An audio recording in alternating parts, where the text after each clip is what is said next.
有人話要欣賞北海道最靚嘅風景，必須前往道東。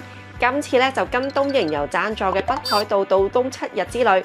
由於景點距離較遠，今次咧就唔使自己揸車同計劃行程，所以去旅行咧都特別輕鬆啊！而今次咧都係我同荷巴第一次嘅道東之旅 ，Let's go！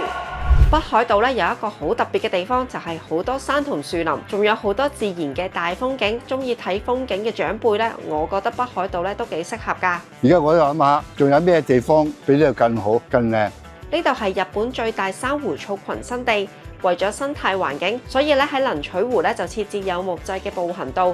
荷巴咧仲建議我哋跑住咁樣拍啦，睇下呢度幾靚。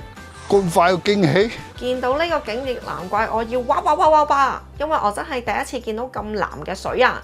有啲人咧就叫呢個叫白金清池，一年四季咧每個季節嚟都唔同嘅。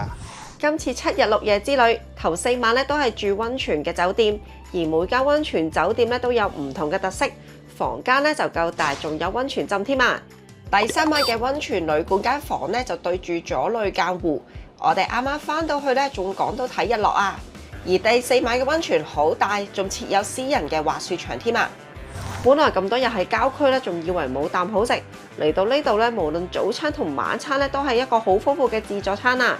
基本上你諗到嘅食物咧，咩都有齊晒，仲要好多咧都係即叫即煮啊！